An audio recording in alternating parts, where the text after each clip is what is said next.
Dans cette vidéo, découvrez le pouvoir insoupçonné du sel en tant qu'outil puissant dans la bataille spirituelle. De manière simple et accessible, nous vous révélerons comment utiliser le sel pour obtenir des résultats profondément transformateurs dans votre vie.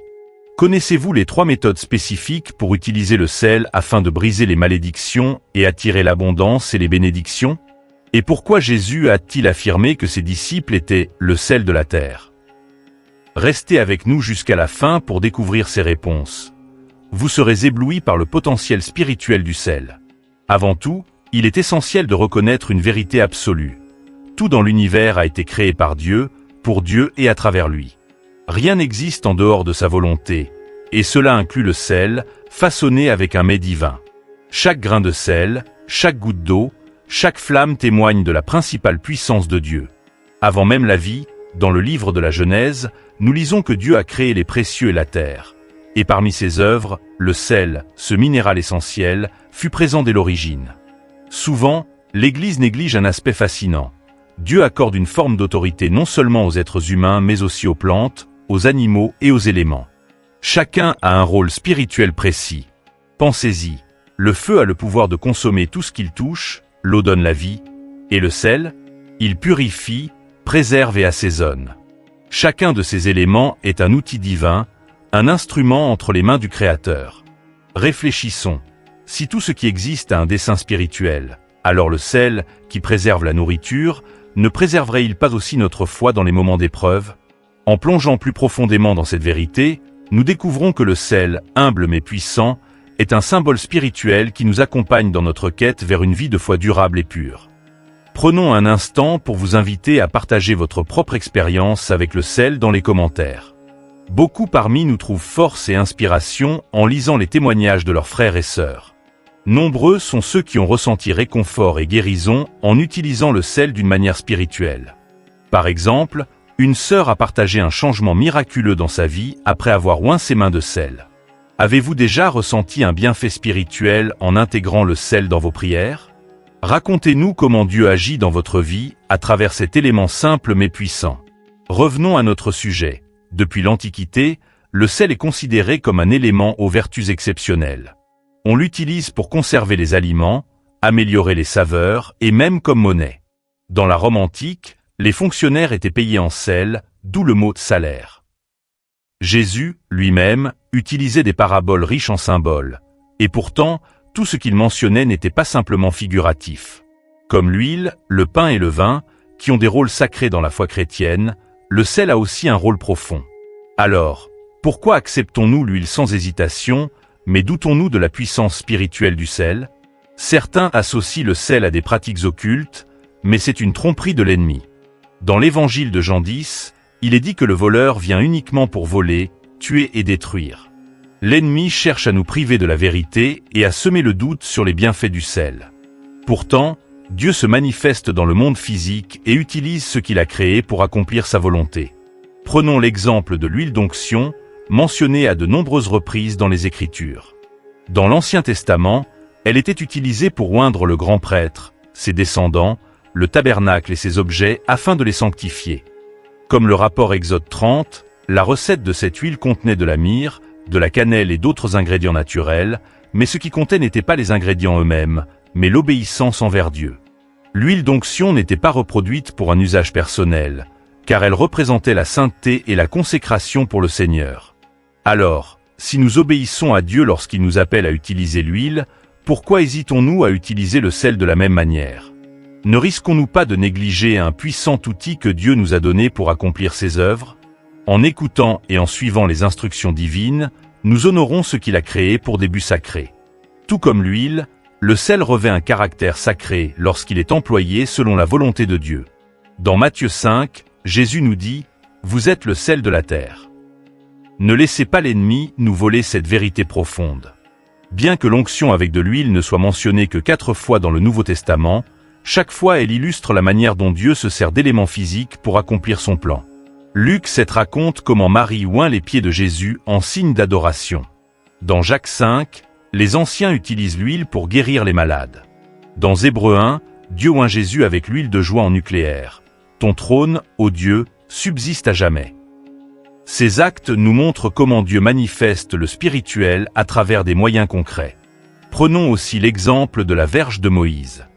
Dieu demande à Moïse, « Que as-tu dans la main » Moïse répond, « Une verge ». Et Dieu lui dit de la jeter à terre, et elle devient un serpent. Cet acte permet au peuple de voir le pouvoir divin à l'œuvre.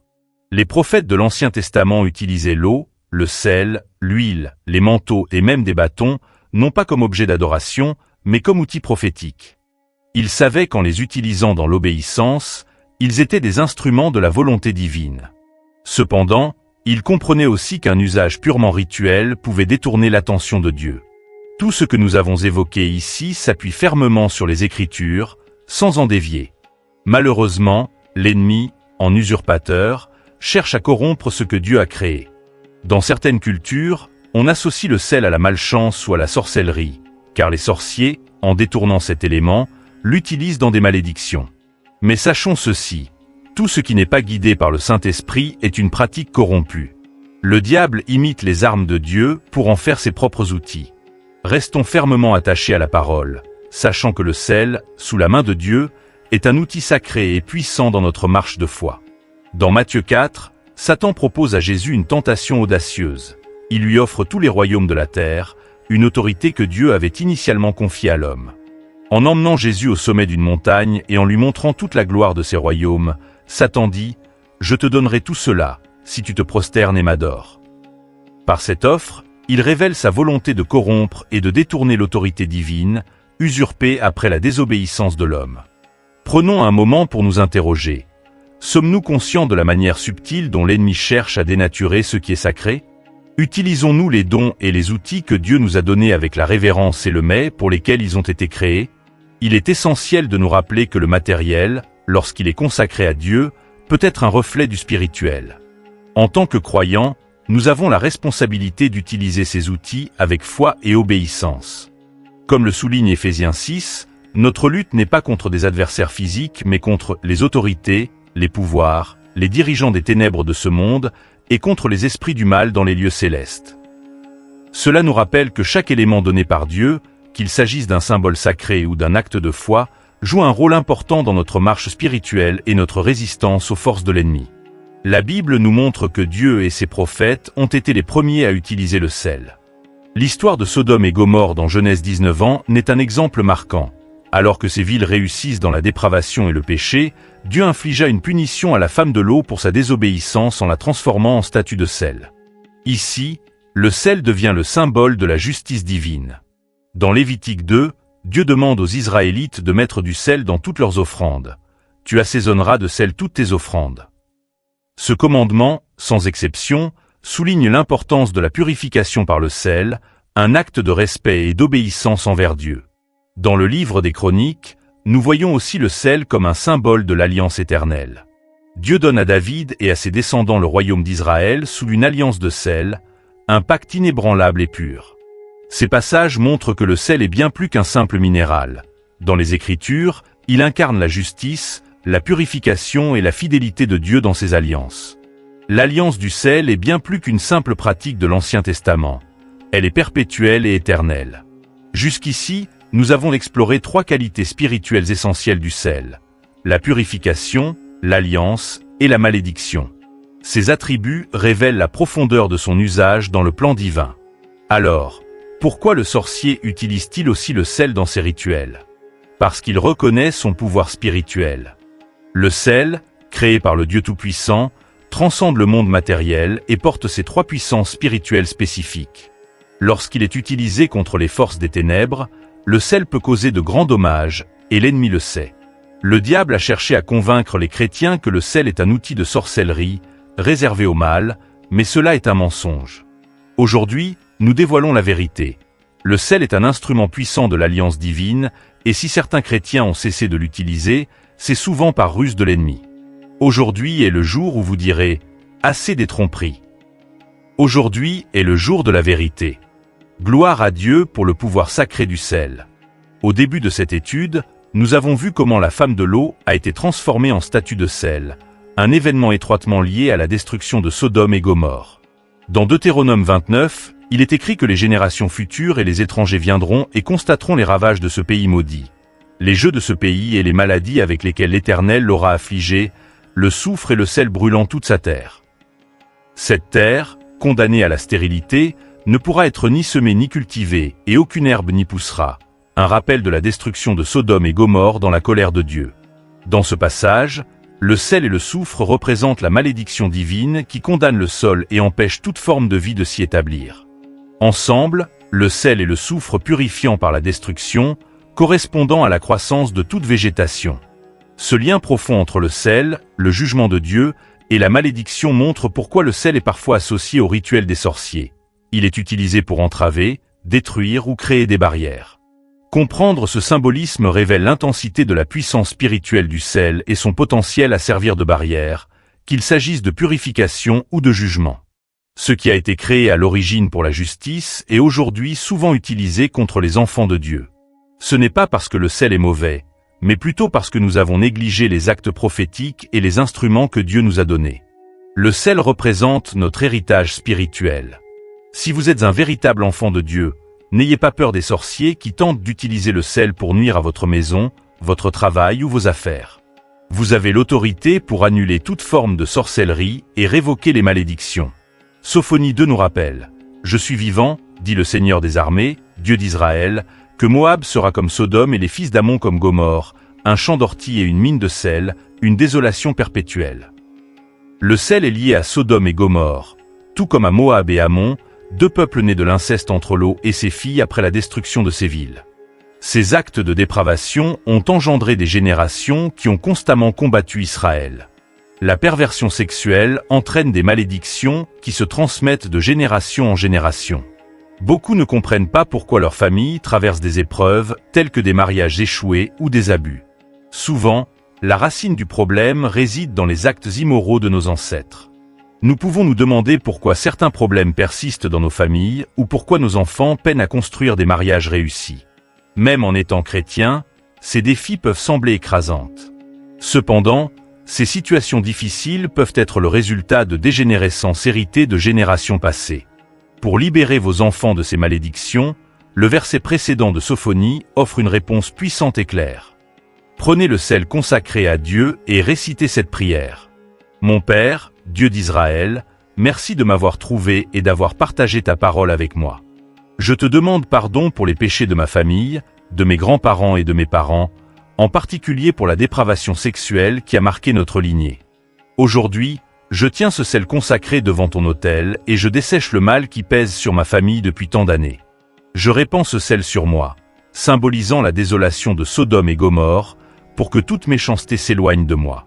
À partir de ce jour, que ta vérité, ta piété et ta miséricorde règnent sur moi et mes générations, au nom puissant de Jésus. Amen. Le sel est un élément unique dans la Bible, utilisé à la fois pour bénir et maudire, une véritable arme spirituelle héritée par les enfants de Dieu.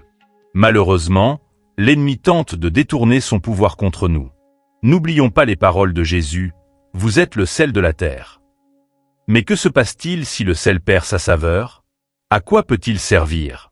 Il est alors voué à être jeté dehors, foulé aux pieds par les hommes.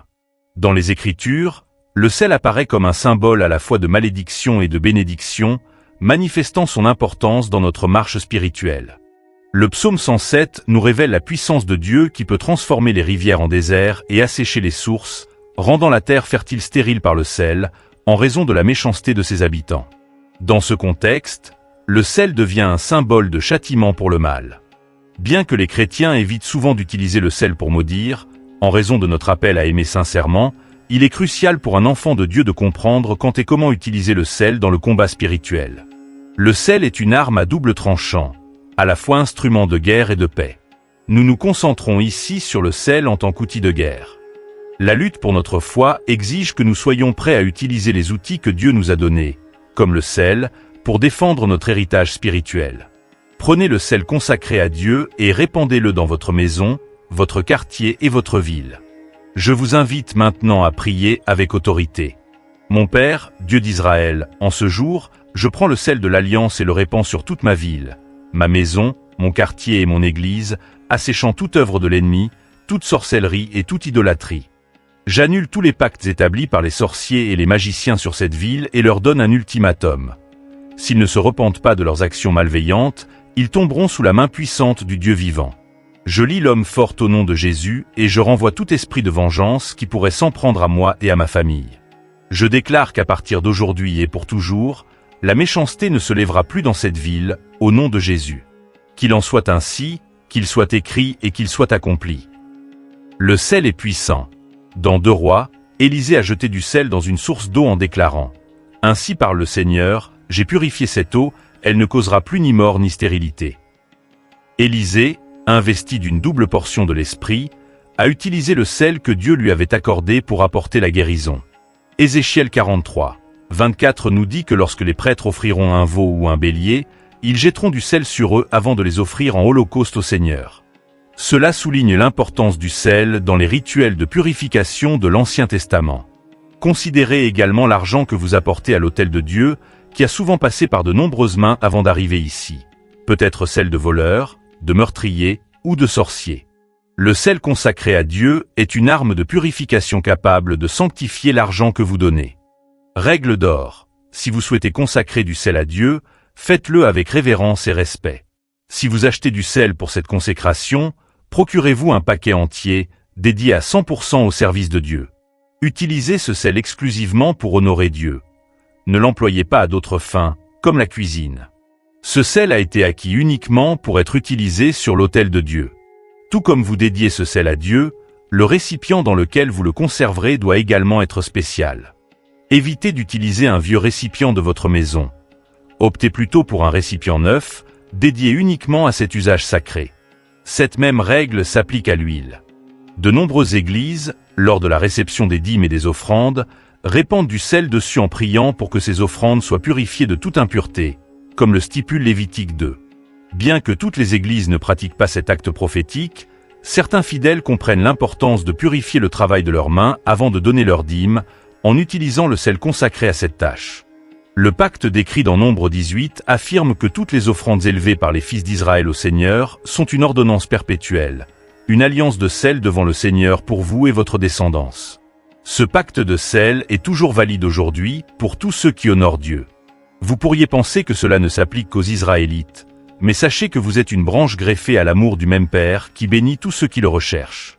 Dans les Saintes Écritures, le sel, en tant que conservateur, symbolise la durabilité, la loyauté et l'éternité. En tant que signe de pacte, son essence est la perpétuité. C'est pourquoi le sel est un symbole si approprié, en particulier en Orient, où il préserve contre la détérioration. Dans les anciennes coutumes, un lien d'amitié était scellé en partageant du sel. Partager un repas assaisonné de sel était une promesse de fidélité éternelle, garantissant la solidarité entre les parties. On disait que chaque fois que quelqu'un partageait le sel d'un autre, il devenait ami pour la vie. L'Éternel voulait que chaque sacrifice soit un rappel de notre relation avec lui. En faisant des pactes, les participants partageaient souvent un repas assaisonné de sel, symbolisant ainsi la loyauté et la fidélité envers le pacte établi. Il était donc crucial de respecter rigoureusement un pacte de sel. Dans Nombre 18, il est clairement établi que la rupture ou la trahison d'un tel pacte pouvait avoir des conséquences sévères, parfois même mortelles. Un jour, un historien américain se retrouva en plein milieu d'une ville du Moyen-Orient, et sans le savoir, la nuit tomba sur lui. Conscient des dangers que recelaient les routes nocturnes, il chercha refuge dans une tente qu'il aperçut au loin. Il savait que cette tente pouvait appartenir à des bandits, mais le froid et le danger imminent l'incitèrent à avancer. En s'approchant, il parla au propriétaire, lui expliquant que la ville vers laquelle il se dirigeait était encore loin et que, de nuit, il risquait de se perdre ou de subir de plus grands malheurs. Le propriétaire, un voleur notoire, rétorqua « Ne sais-tu pas que je suis un voleur ? Comment peux-tu être sûr que je ne vais pas te tuer et te voler ce que tu as ?»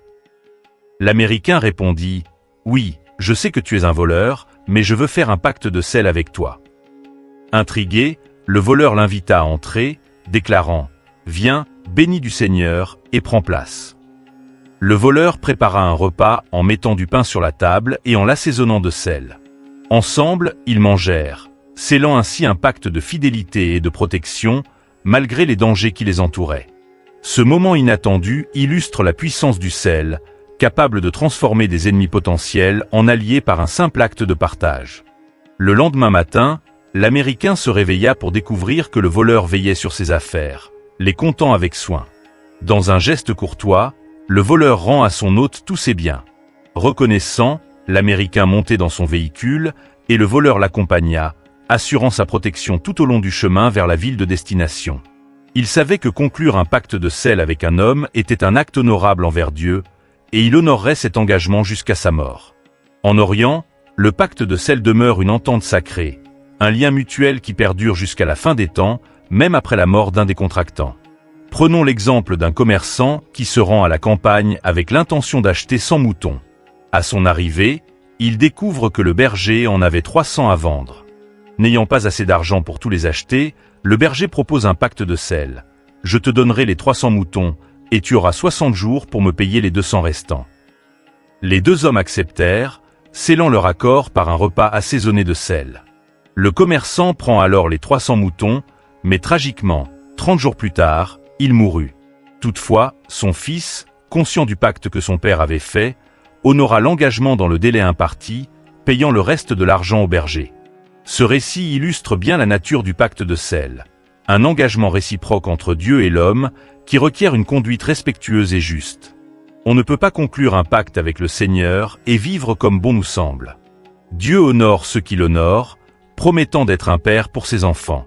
Les Écritures, en Exode 20, évoquent la vallée du sel, un lieu où la victoire est garantie pour ceux qui se battent pour leur bénédiction. Dans 2 Samuel, nous voyons David, célèbre pour ses exploits militaires, triompher dans cette même vallée. Permettez-moi de souligner un point crucial à propos de ce récit. Si vous ne livrez pas vos batailles, vous ne pourrez pas atteindre la victoire. Beaucoup d'entre nous ont grandi en entendant que Dieu combat nos batailles. Et c'est en partie vrai. Dieu a déjà remporté la guerre et a accompli de grandes choses pour nous, mais il est essentiel que chacun d'entre nous mène ses propres luttes et se batte pour ses bénédictions. Malheureusement, une habitude néfaste s'est installée parmi les chrétiens modernes. Prier sans agir. Jésus, le Verbe fait chair, ne se contentait pas de paroles. Ses enseignements étaient toujours accompagnés d'actions. Pouvons-nous penser qu'il était consacré uniquement à la prière? Bien sûr que non.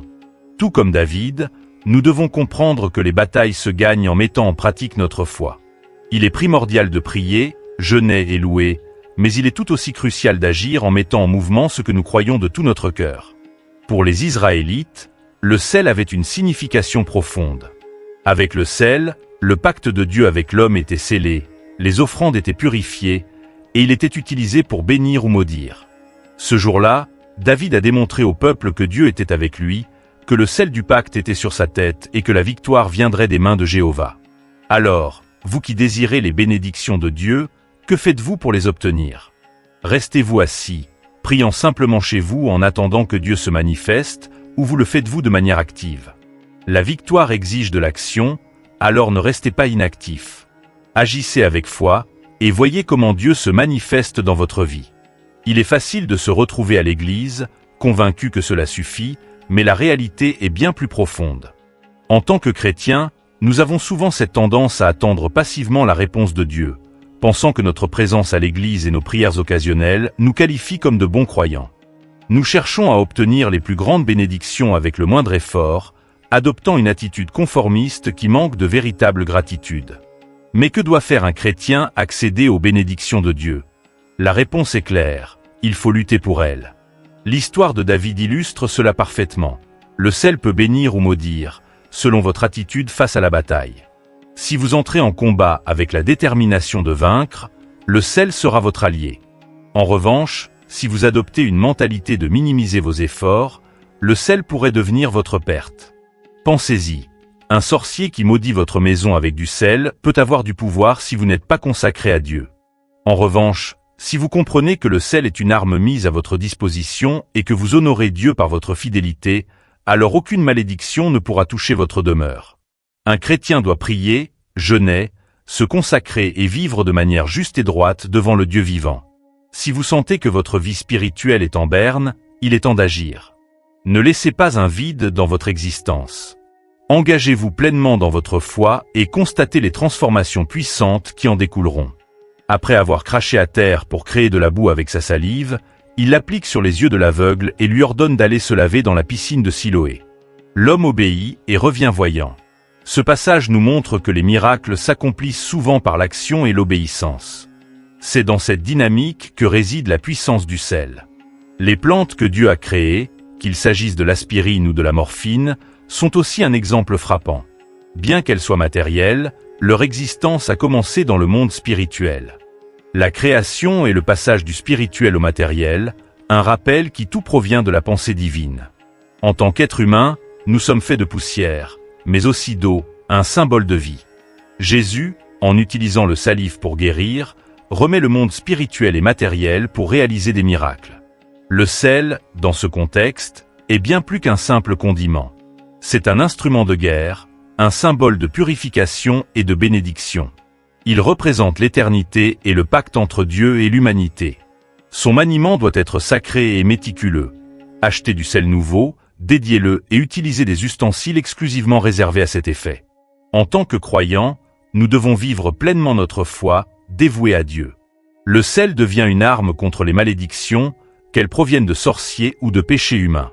Il purifie les lieux contaminés, permettant aux esprits malfaisants de fuir. En priant et en intercédant, nous restreignons tout esprit de vengeance. En appliquant le sel sur nous-mêmes et en renonçant aux liens ancestraux, nous brisons les chaînes de la corruption transmise de génération en génération. Il est également essentiel de répandre le sel sur nos dîmes et nos offrandes, priant pour leur purification et affirmant qu'ils sont protégés par la grâce divine. Dans les cultures orientales, le sel symbolise un pacte de fidélité, une promesse de loyauté éternelle. Mais attention, sans foi et engagement envers Dieu, le sel perd sa puissance. Engageons-nous à honorer ce symbole et à vivre selon les préceptes divins, car c'est ainsi que nous expérimenterons la véritable bénédiction dans nos vies.